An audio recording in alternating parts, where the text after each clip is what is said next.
What's going on, everybody? Carolina Combat back today. Today we're joined by Coach Ryan LeBlanc, 2025 SoCon Coach of the Year. Coach, thanks for joining the show. Yeah, thanks for having me. Excited to be on. Absolutely. This past season you guys finished SoCon runner-up and had four NCAA qualifiers. Just how big was that for you and your program, and how does this help you bring momentum into this next season? Yeah, it's huge, right? It's just like so I think it's just proof of concept. So it just shows that hey, we have a track record of winning important matches and winning conference titles and sending guys to the NCAA tournament who are winning matches at the NCAA tournament. Um, I think we've known for a while that we were capable of that, but to actually watch it come to, watching it come to fruition makes it easier for that next guy to believe he can do it, right? So um, it's exciting. Absolutely. You first came to Citadel. It's been some development. What's this past few years kind of been like, and what's been some of the biggest things that you've had to overcome and biggest things to get you to where you are now? Yeah, I think biggest things to overcome at the Citadel are just like as a coach, learning how to be successful in this environment, and learning how to recruit student athletes who can be successful in this environment.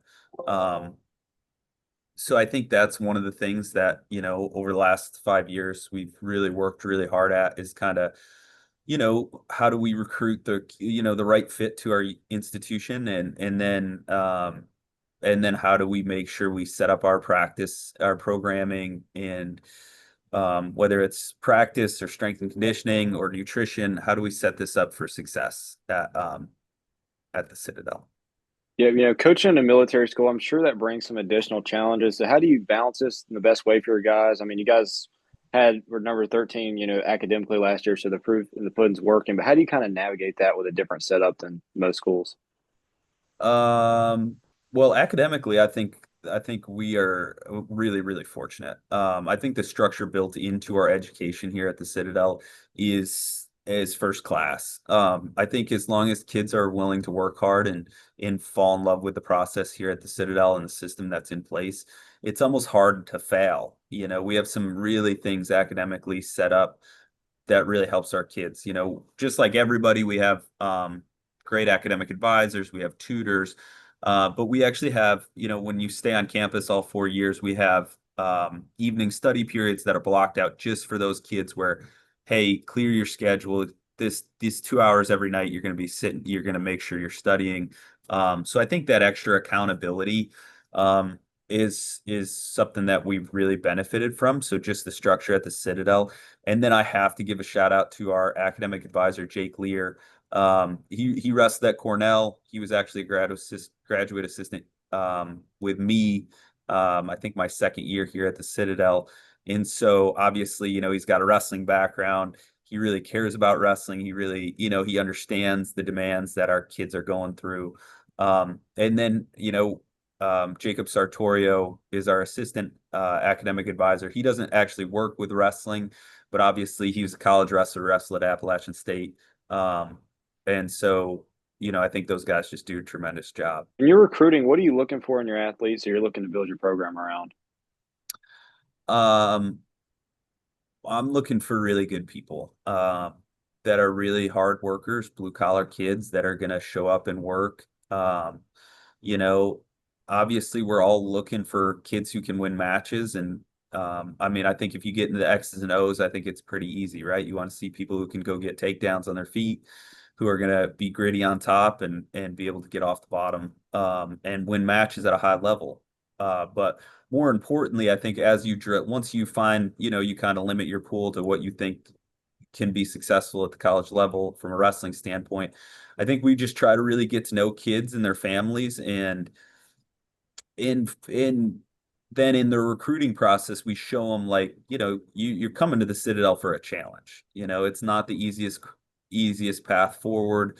Um, but it's all about delayed gratification. And if you're really motivated to be a really good wrestler and to be a really good student and to put yourself in front of your peers, when you leave here, I think that's why you come to the Citadel. So we try to show that, and I think that some kids get really excited about that, and you can see it in their eyes on their visits. And then some kids, it's not for them, and you can see that as well.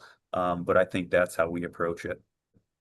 Yep. Speaking on the battle at Yorktown this year, you guys will be wrestling Air Force of Maryland, I believe. What's it just going to be like to be able to have this event again and be able to compete in such a pretty cool environment?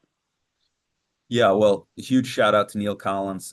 He's a NCAA wrestling official. He's from South Carolina.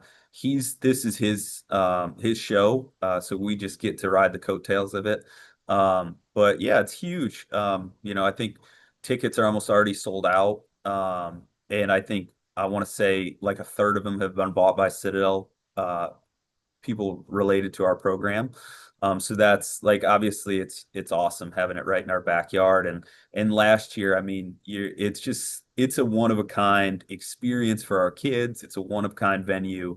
And then obviously we're kicking off against Air Force, another military academy, which I think will be super fun, and then a really really tough Maryland team. So I mean, what more can you ask for? I think we're gonna our best kids. We get, like you said, we got four returning national qualifiers. We got three guys ranked in the top 25 pretty much across the country going into the season.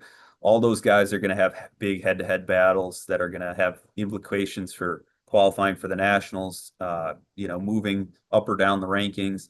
And so we're just really, really excited about it. And it's easy to get up for an event like that. Our kids are Absolutely. looking forward to it. I mean, when you walk out on the ship, it's a little surreal. I mean, I like last year, we were sitting there getting ready to wrestle UVA, and you're surrounded by everybody.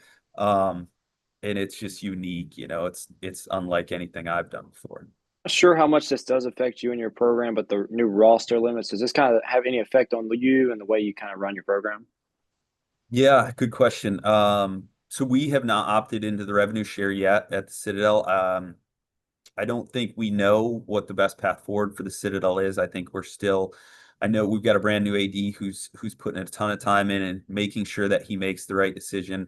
And even the president, our general, the president of our university, just spoke to our department about it. And so they are really want to ensure that, hey, what is the best path for the Citadel and our student athletes. So this first year, 25, 26, we're not opted in, so I don't have to cut down my roster. But if we do opt in the future, yeah, it'll affect us. We carry about anywhere from 35 to 38 kids, so we'll have to get it down to 30, which is tough, right? It's just limits opportunities. But at the end of the day, I have a lot of faith in our athletic director, Art Chase, and our president, or our general, that they'll make the decision that's best for our future. So we'll kind of see how it goes. But we're really fortunate. We didn't have to have any hard conversations this year. We've got a big, healthy roster, and I think that's an advantage in the short term. Speaking into you were App State for several years on staff. So when did you know it was the right move and why the Citadel? Yeah, great question. So I had a couple offers while I was at App, and I never left because of what we were doing. I think John Mark Absolutely. Bentley is just a great coach. He's a huge mentor to me, and I was in a position to get a job like this. The why? So we wrestled the Citadel and competed against the Citadel, and you kind of look at it, and the Citadel had a great stretch from like the early 2000s to like 2013 range, and had multiple All-Americans, won a conference title, had a lot of guys knocking on the door, and then they had a little bit of a lull. And so that the like from the outside looking in, you're saying, okay, well, this program has the capability of competing at a high level.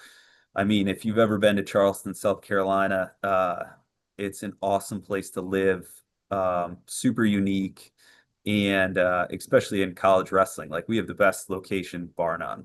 Absolutely. We're 8 minutes from the beach. We have an awesome downtown. It's just a beautiful city. And so I think all those factors, and then obviously, I was an assistant head coach at App. And so I had an opportunity to take over a program and build something special, which was always my long-term goal. As you spoke on, you were the assistant head coach, but what's kind of been that transition going from kind of an assistant role to a head coaching role? Because I'm sure it's a lot different. Yeah, yeah, it's not what you would think, you know. I don't think there's any way to kind of like um prepare for it. It's just ownership, I would say. You know, like I think when you're an assistant, you always like when I was an assistant at App or at Cortland State, I think at the end of the day, you know that a lot of things are going to fall on that head coach. And so it's it's just a different level of ownership. When you're a head coach, you you touch a lot of things and a lot of people, and you're involved in a lot of decisions.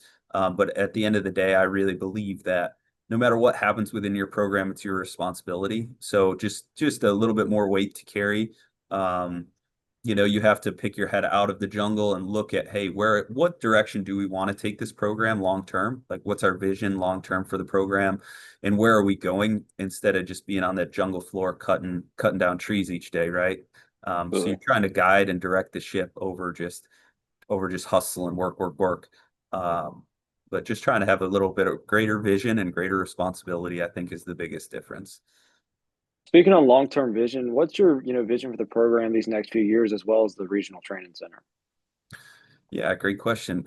So you know, obviously we want to win a conference title. You know, I think we showed that we're capable of doing that. We were one match away at the tournament. You know, our heavyweight got a takedown at the very end and then gave up an escape or a reversal to lose. And you know, if he wins that match, we're hanging a banner in our gym. And so um results wise, we're definitely driven towards that. We want to win a Southern Conference title. It's only been done um I think twice or three times in the program's history. So, you know, that's a really special thing to do. And so we're definitely chasing that. I think long term though, and I think the truth goes, the only way we're ever going to do that is if we're just providing a great experience for our student athletes and we're doing it the right way and we're developing our kids and our kids are choosing to make the sacrifices themselves and they're coming in each day and they really enjoy the work and they're you know, we're adding a ton of value, right? Like they're getting great degrees and they're accomplishing their goals and they're finding balance in their life. So those are the things that we're going to focus on long term, and the better we do at those things, I think the more likelihood we'll find the results that we want.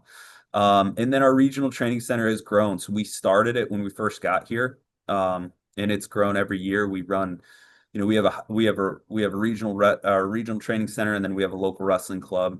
Um, that we operate out of our room. So we have youth wrestling, high school wrestling, and then obviously our postgraduates. You know, Patrick Brophy, who's a South Carolina native, he's actually out at the Olympic Training Center right now, training with the U20 World Team. So I think he's spending like 12 days training out at the OTC. He took seventh at the US Open, so he qualified Yeah. for the senior world team trials this year. You know, he essentially was the fifth guy at that weight at the senior level. So I think that's pretty special. Um, you know, and Absolutely. so just slowly building it and finding people. Dejan Casto, who was a national qualifier for us, like I think my second year in 2022.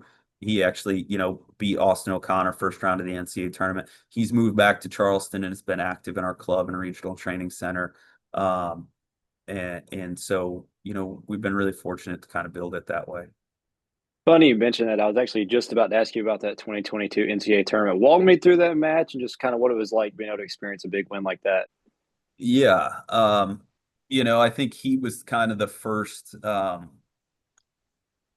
guy who really believed like you know, he was a cadet here, went through cadet lifestyle and just really started, you know, he had a great year that year. You know, he's blood around at Vegas and had some big wins. Like I think at Vegas he knocked off the kid who was ranked ninth in the country from Oklahoma first round. And so same with the scuffle. And so he had going into the tournament, we knew he was capable. He's a tremendous athlete, and we knew like I've been around it before, so you're kind of aware of like, okay, wow, this kid, he's putting in the work, he's hitting these marks. And he has some, God-given talent too. And so I think just it all kind of came together for him. And so he was actually losing the match and had to get a takedown to put it in overtime. So he picked up a big takedown with almost no time left and then rode Austin O'Connor out for, I think, like 10 seconds or so. And then it goes into overtime and he fires back in and gets another takedown to win the match. And obviously it's electric, right? Like you Absolutely. returning national champ. In that arena, and that really, you talk about individual moments that catapult your program. I think all of a sudden people started, when we're talking to recruits and trying to bring people in, like people are like, oh wow, like you guys are, dude, something's happening. Right. I think that opened, that led us to, that's probably why we got Jeff Boyd, who ended up being a national qualifier for us and coached for us. Um, and a handful of other kids. So Absolutely. I know you spoke on, your goal. Some of your goals are, winning the conference title, national qualifier. Is there any other goals you have going into this next season? yeah, obviously we want to have NCAA All-Americans and we want guys to compete for national titles. Um, we try not to get too wrapped up in the results goals. It's hard not to. I think those should be I tell our guys, I think it should be expected, right? Like, I think our elite wrestlers should expect to be they should strive to be all Americans and national champions. I think if you're an elite competitor, that just comes with the territory. Okay. And then it really leads you to focus on, how do I have to live my life aligned with achieving something like that? So that's where we spend the most of our time. But of course, like I think guys like Patrick Brophy, Thomas Snipes, Carson DeRozier, Jalon Sims, and we've got a lot of other guys that I think you're going to see this year, like Jacob Silka, who's coming off red shirt, and a handful of other pieces that are going to really surprise people. And Jonathan Chesser, who had 4 matches last year and was conference finalist, um, who really, I think, believe they can do it and want to do that. And so make no mistake. I mean, I think long term that we've got guys in our program who have the ability to do that and have the desire. So. Is there anything you'd like to promote for the program, fundraisers, events, or anything like that? Well, obviously the Yorktown, that's a huge event for us. It's right in Charleston. I think tickets are almost sold out, so get your tickets because they're going to go, if they're not sold out already. We run a tournament the first November 1st, that first Sunday in November. So people in the Carolinas, please show up. And then obviously our dual meets, we're going to have an awesome home schedule, and there's some great, whether you're on the road seeing us, I think we go to App State and Campbell and UTC this year. But those matches are always heated and always fun duels. And I think that's one of the best ways you can support programs. And then if you want to support Citadel Wrestling, the lifeblood of our program is the Citadel Wrestling Association, and our Charleston Regional Training Center. Those two are the best way if you want to financially support. But I think showing up to wrestling matches, getting involved in wrestling programs, I think is a great way to support programs as well. Absolutely. As we wrap up, any final message for Citadel fans, anything like that? No, just go dogs. I just want to thank everybody who's followed our program, and like our sport network has grown tremendously over the last 5 years. And there, if we're all being honest, I get to take some of the credit, but my associate head coach, Luke Welch, and then our supporters that's the game changer, right? Like our growth of our support network has gone up every year and our success has. And I think those things go hand in hand. So just thank you, and thanks for having us on, and thanks for what you do. Coach, well, best of luck in the upcoming season. And again, thanks for coming on the show. Yeah. All right. See ya.